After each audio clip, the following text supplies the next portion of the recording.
Regardez-moi cette cabine, le cuir, ce silence, la puissance qu'on sent sous le pied. Franchement, c'est l'image même de la réussite. L'aboutissement d'un rêve pour n'importe quel transporteur qui décide de se lancer à son compte. Avoir une de ces machines, c'est un peu le Graal, on est d'accord, le symbole ultime qu'on a réussi. Sauf qu'aujourd'hui, ce rêve, il est en train de virer au cauchemar. C'est même devenu le chemin le plus court vers la faillite. Plus 120%. Voilà. Le chiffre tombe comme ça, brutalement. C'est l'augmentation des défaillances d'entreprises dans le secteur du transport. Un chiffre hallucinant. Et ça nous dit bien que derrière les chromes et les jolis moteurs, il y a un piège financier qui est redoutable. La question, au fond, elle est toute simple. Comment est-ce que le top du top, l'objet de tous les désirs, peut devenir le début de la fin ? Allez, on va sortir la calculette et on va compter ensemble pour bien comprendre ce mécanisme infernal. Et tout commence par là, par une décision qui n'est pas toujours, disons, très rationnelle. C'est le premier acte du drame, quand le cœur prend complètement le pas sur la raison. Et franchement, ça se comprend. On y passe sa vie dans ce camion. Alors oui, on veut du confort, on veut de la puissance pour attaquer la montagne, on veut un outil qui nous donne confiance. Le problème, c'est que la banque, elle, ou l'organisme de crédit, ils s'en fichent pas mal du bruit du V8. Eux, tout ce qu'ils voient, ce sont les chiffres. Et voilà, le premier chiffre qui pique. C'est le ticket d'entrée, aujourd'hui pour un modèle haut de gamme neuf, un investissement qui est juste colossal et qui va déclencher tout de suite, immédiatement, une cascade de coûts fixes. D'abord, bien sûr, le crédit. Ensuite, le fameux contrat d'entretien Gold, c'est quasi indispensable si on veut dormir sur ses deux oreilles, mais ça coûte un bras. Et puis, il y a l'assurance qui explose littéralement sur ces modèles de prestige, parce qu'ils sont considérés comme bien plus à risque. Et c'est ça le point qui est absolument crucial. Le camion est encore sur le parking. Il n'a pas roulé un seul kilomètre, il n'a pas encore rapporté un seul centime. Mais ce boulet de plusieurs milliers d'euros, lui, il tombe déjà, chaque mois. Le compteur de la dette, lui, tourne à plein régime dès le premier jour. Bon, maintenant qu'on a vu l'investissement, passons au coût d'exploitation. C'est vraiment là que le piège se referme. C'est là qu'on va comprendre comment la passion peut littéralement dévorer la rentabilité. Parce que, évidemment, le prix d'achat, ce n'est que le début de l'histoire. Les chiffres du Comité national routier le montrent bien. Tout augmente. La maintenance, l'assurance, les salaires, chaque poste de dépense vient grignoter un peu plus des marges qui sont déjà à la base très serrées. Et voilà ce que ça peut donner dans la vraie vie. C'est une analyse de flotte, une vraie. Regardez bien la dernière ligne, le camion LTR 759 AZ. C'est le plus gros, c'est celui qui roule le plus, et pourtant, sa marge est catastrophique, à peine 6%, pendant que des camions plus classiques tournent à plus de 35%. Ce camion, c'est ce qu'on appelle un camion fantôme. Il génère du chiffre d'affaires, oui, mais il détruit du profit. Et quand on compare le coût total de possession, là, ça devient limpide.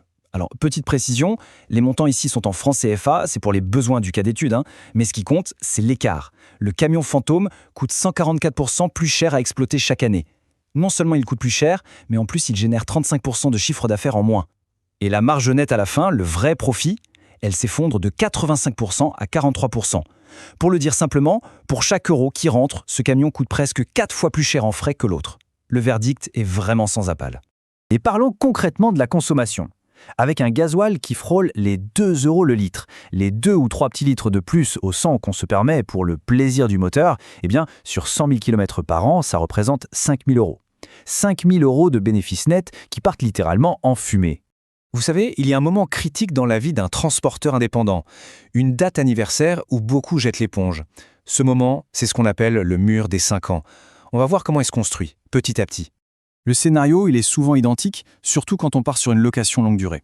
À la fin du contrat, la situation s'inverse brutalement. Le camion n'est plus sous garantie, donc les pannes coûtent de plus en plus cher. Sa valeur de revente, elle, a complètement chuté. Et si toute la marge est passée dans les loyers du beau camion, il n'y a plus un sou pour réinvestir. C'est la fin de la partie. On est coincé.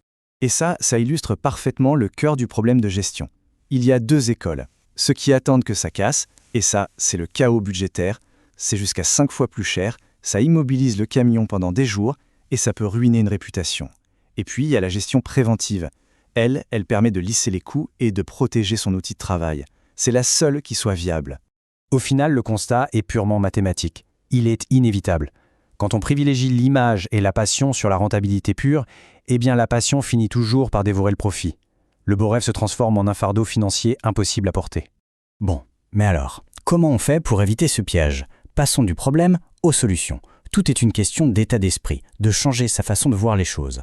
Voilà, s'il y a une seule phrase à retenir de tout ça, c'est celle-ci. Un camion, ça doit rapporter de l'argent. Point final. Son rôle, ce n'est pas d'être le plus beau sur le parking, c'est d'être rentable sur la route, chaque jour, chaque kilomètre. Alors concrètement, comment on se protège? Il y a plusieurs leviers essentiels. Le premier, la base de tout, connaître son coût au kilomètre sur le bout des doigts. Ensuite, mettre de côté, sanctuariser un budget pour la maintenance préventive. C'est non négociable. L'assurance aussi, il faut la voir comme un investissement vital qui protège l'actif. Un sinistre total mal couvert, ça peut achever une boîte en quelques jours. Et enfin, un point crucial, ne jamais dépendre d'un seul gros client. La diversification, c'est la clé de la survie. Voilà la question finale, celle que tout le monde doit se poser, très honnêtement. Il faut regarder son outil de travail non pas avec le cœur, mais avec les yeux froids d'un gestionnaire. C'est la seule et unique façon de s'assurer que le rêve ne finisse pas sur le bas-côté de la route. Alors roulez prudent et gardez toujours un œil sur les chiffres, pas seulement sur le logo chromé du volant.